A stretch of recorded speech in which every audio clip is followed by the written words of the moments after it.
Well, here we are at the put-in of an awesome whitewater river. We've got incredible class 1 and 2 whitewater down below us. We're sitting in this eddy. We've discussed what an eddy is. We got to figure out how to get from this eddy across that eddy line into the current. Believe it or not, that's one of the key skills for whitewater kayaking.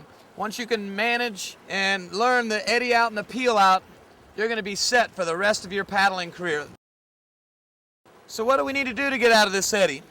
Well, number one, we need to pick an angle that's going to be the right angle to cross the eddy line. That angle is generally 45 degrees. If you want to do a peel out and just hit the current and head on downriver, 45 degrees pretty much you can never go wrong with.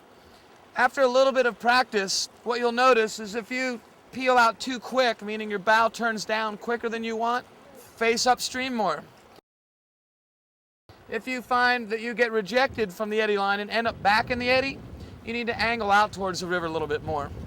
Those are your basic instructions for crossing the eddy line as far as angle goes. The next thing is you're going to need some speed.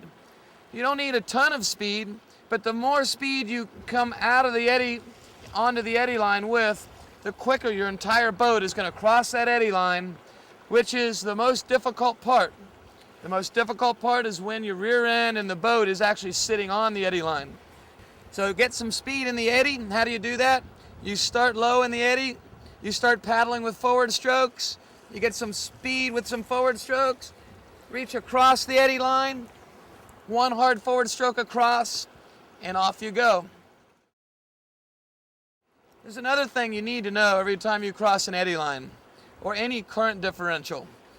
When you cross an eddy line, what you're going to find is all of a sudden the water is pushing on the top upstream side of your boat. It's accelerating your boat down the river. Basically what it's trying to do is push the boat out from under you. If you don't lean your boat slightly downstream by lifting that upstream knee, you're going to trip. You're going to fall over. This time we're going to have Emily come out.